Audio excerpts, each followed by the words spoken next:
Hello everyone, आज हम लोग देखेंगे साइलो के कुछ क्वेश्चंस।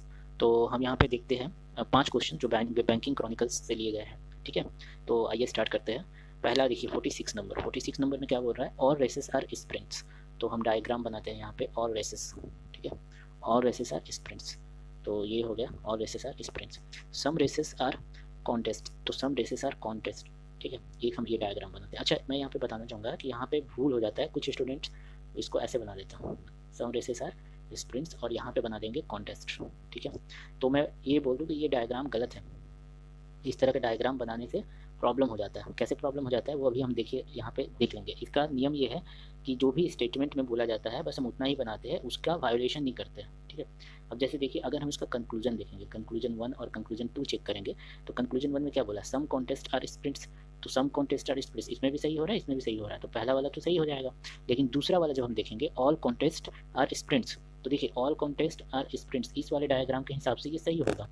ठीक है, इस वाले डायग्राम के हिसाब से ये सही होगा, क्योंकि रूल्स क्या है, आउटसाइड टू इनसाइड और इनसाइड टू आउटसाइड वाले में, इनसाइड से आउटसाइड में ऑल और सम दोनों फॉलो करता है। तो अगर ये रूल आपको पता है तो आपको पता होगा कि ये सही हो जाएगा। पर एक्चुअली ये डायग्राम जो है इसका सही डायग्राम है, और इसके हिसाब से ये दूसरा वाला गलत होगा, क्योंकि कभी भी जो है सारा कॉन्टेस्ट स्प्रिंट्स नहीं हो सकता, क्योंकि यहाँ पे कुछ ही कॉन्टेस्ट स्प्रिंट्स है, और कंक्लूजन भी डेफिनेट है, पॉसिबिलिटी का नहीं है। तो ऐसे केस में क्या होगा इसका आंसर, इसका आंसर हमें होगा, मतलब ओनली वन फॉलोज। तो इसमें कौन सा आंसर होगा, इसमें होगा आंसर 2, तो ओनली वन फॉलोज। ठीक है, उसके बाद देखिए, हम इसी में एक और क्वेश्चन है, ये दूसरा 47, हम इसको सॉल्व करते हैं। इसमें क्या बोला है, इसमें बोला है कि no bank is a locker. तो नो बैंक, हम बैंक बना दिए, no bank, no bank is a locker. तो ये इसका एक रिलेशनशिप हो गया बैंक और लॉकर का। क्या इसमें रिलेशनशिप है, हाँ है, पर नेगेटिव रिलेशनशिप है। ठीक है, मतलब कभी भी कोई भी बैंक लॉकर नहीं हो सकता, लॉकर बैंक नहीं हो सकता। All bank are stores, all bank are stores, तो एक हम इसको ऐसे बना देंगे, ऑल बैंक आर स्टोर्स। फिर उसके बाद बोल रहा है कि no store is a panel. फिर स्टोर और पैनल का रिलेशनशिप क्या है, नेगेटिव रिलेशनशिप है, कोई भी स्टोर पैनल नहीं हो सकता। तो ये बन गया हमारा इसका डायग्राम। अब हम इसको चेक करते हैं, इसका कंक्लूजन क्या है।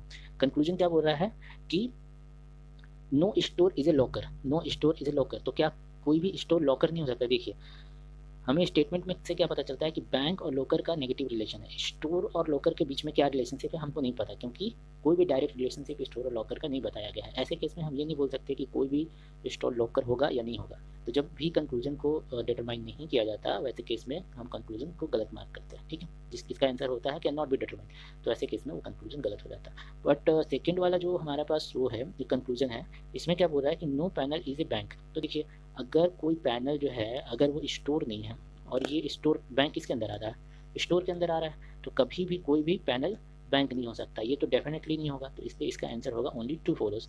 तो इसका आंसर ये 5 नंबर होगा, ओनली 2 फॉलोज। ठीक है, आपको देखिए यहाँ पे ऑप्शंस में अलग अलग तरीके से दिया हुआ है, तो इसका 5 नंबर आपका जो ऑप्शन है उसमें दिया है कि ओनली कंक्लूजन 2 होगा, तो आप इसका आंसर मार्क करेंगे 5। ठीक है, नेक्स्ट देखिए 48 नंबर क्वेश्चन में देखते हैं क्या बोलता है। 48 में सम स्ट्राइकर्स आर हिट्स, तो some strikers are hit, some strikers are hit बोला है ना, तो हिट्स हम इसको ऐसे बना देते हैं। फिर no striker is a raid, तो स्ट्राइकर और रेड के बीच में नो नेगेटिव रिलेशनशिप है। ऑल अटैक्स आर रेड्स, देखिए अब ऑल अटैक्स, अटैक्स किसके अंदर आएगा, रेड के अंदर में आएगा ना, तो हम इसको क्या करते हैं, यहाँ पे बना देते हैं अटैक्स, और ये पूरा बना दिया हम यहाँ पे रेड।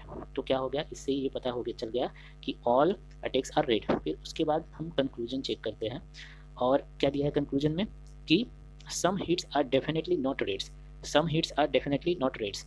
देखिए हिट्स कौन सा है, ये है, और हिट का कुछ जो पार्ट है वो स्ट्राइकर में है, वो कभी भी, और हमको क्या पता था कि स्ट्राइकर रेड नहीं है, कोई भी स्ट्राइकर रेड नहीं है, तो इसका मतलब वो हिट जो यहाँ पे स्ट्राइकर में है वो कभी भी रेड नहीं होगा। तो यही बात तो कह रहा है ना कंक्लूजन में कि some hits are definitely not reds. दूसरा भी ऐसे ही है, ऑल, देखिए इसमें है पॉसिबिलिटी का केस, आपको पॉसिबिलिटी का अगर रूल्स पता होगा तो आप ये बता सकेंगे आराम से कि all hits are definitely, all hits being striker is a possibility. Yes, अगर सम स्ट्राइकर अगर हिट है, और या फिर सम हिट्स स्ट्राइकर है, तो पूरे स्ट्राइकर के या पूरे हिट के स्ट्राइकर होने की पॉसिबिलिटी है। तो इसमें क्या बोल रहा है, all hit being striker is a possibility. Yes, इसमें एक ऐसा डायग्राम हम बना सकते हैं, अगर हम इसको ऐसे कुछ बनाते, आई मीन पॉसिबिलिटी का शायद आपको रूल्स थोड़ा पता होता, तो आप बता सकते थे कि ऐसे अगर हम इसको बनाते कुछ एक पॉसिबिलिटी, तो ये उस हिसाब से ये सेकंड वाला सही हो जाता। तो उस केस में इसका आंसर क्या हो जाएगा, इस वाले का आंसर क्या हो जाएगा, कंक्लूजन 1, यानी बोथ 1 एंड 2 दोनों फॉलो करेगा। ठीक है। अब देखिए एक और इसके बाद हम देखते हैं 49 नंबर क्वेश्चन। 49 नंबर क्वेश्चन में क्या है, 49 नंबर क्वेश्चन को पढ़ते हैं। उसमें क्या दिया हुआ है, उसमें है कि सम इक्वेशंस आर फार्मूला। तो सम इक्वेशंस इसको हम बना देते हैं क्या, formula. Some equations are formula, all equations are terms. अब देखिए some equations are formula, all equations are terms, तो हम ऐसे बनाते हैं ये टर्म्स, ठीक है। फिर उसके बाद बोलता है ऑल टर्म्स आर सिंबल्स, फिर हम इसको ऐसे बना देते हैं, ऑल टर्म्स आर सिंबल्स। अब हम कंक्लूजन को चेक करेंगे अकॉर्डिंग टू रूल्स। हम जानते हैं साइलो के रूल्स क्या है, और अगर नहीं तो एक और मतलब डिटेल वीडियो में बना दूंगा साइलो के सारे रूल्स के ऊपर। तो ऑल इक्वेशंस आर सिंबल्स, तो ऑल इक्वेशंस आर सिंबल, हम क्या इनसाइड टू आउटसाइड जा रहे हैं अकॉर्डिंग टू रूल, यहाँ पे ऑल फॉलो करेगा।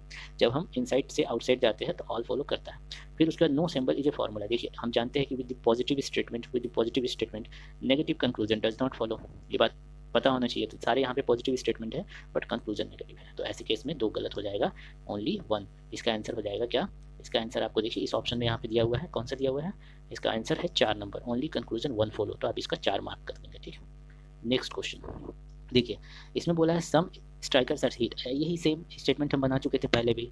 तो सम स्ट्राइकर्स आर हिट्स, तो हम यहाँ पे एक स्ट्राइकर बनाते हैं, सम स्ट्राइकर्स आर हिट, ठीक है। फिर no striker is a raid, हम रिलेशनशिप बना रहे थे, no striker is a raid का। देन हम बनाए थे ऑल अटैक्स आर रेड, तो ऐसे केस में हम क्या करते हैं, हम पहले भी बना चुके इस तरह का डायग्राम कि अटैक्स सारे अंदर होंगे और उसके बाहर होगा रेड। तो बस अब कंक्लूजन चेक करना है। कंक्लूजन क्या बोलता है कि ये पहला conclusion, first and second. First conclusion क्या बोलता है, no attack is a raid. देखिए अटैक किसके अंदर में है, रेड है ना, रेड के अंदर में है ना अटैक्स। तो अब सारे अटैक्स क्या स्ट्राइकर हो सकते हैं, नहीं हो सकते ना, क्योंकि जब कोई भी रेड ही स्ट्राइकर नहीं है तो अटैक कैसे होगा, अटैक जो है वो रेड के अंदर में है। तो इसमें यही बोला है कि no attack is a strikes, तो ये बात तो सही है, no attack is a strike. फिर उसके बाद बोला all attacks being hit is a possibility. देखिए अब यहाँ पे बात ये है कि अटैक का हिट के साथ रिलेशनशिप पूछा जा रहा है, तो हमें पता है कि अटैक और हिट के बीच में नेगेटिव डायरेक्ट रिलेशनशिप नहीं है। अटैक हिट का कुछ हिस्सा जो स्ट्राइकर में है वो अटैक, मतलब हिट का कुछ हिस्सा जो स्ट्राइकर में है वो अटैक नहीं हो सकता, पर सारा का सारा हिस्सा अटैक नहीं होगा, ऐसा कोई हमें यहाँ पे डायग्राम में डेफिनेटली दिख नहीं रहा। तो पॉसिबिलिटी के केस में हम क्या कर सकते हैं, all attacks being hit is a possibility. Yes, एक पॉसिबिलिटी ऐसा डायग्राम बन सकता है जिसमें कि ऑल अटैक्स हिट हो जाए, तो ऐसे केस में ये दूसरा वाला भी सही हो जाएगा, यानी इसका आंसर हो जाएगा बोथ कंक्लूजन 1 एंड 2 फॉलोज, मतलब कि इसका 3 नंबर। आई होप आप लोग को थोड़ा बहुत इसमें समझ आया होगा, और जिन्होंने रूल्स पढ़ा है वो सारा कुछ अच्छे से समझ पा रहे होंगे।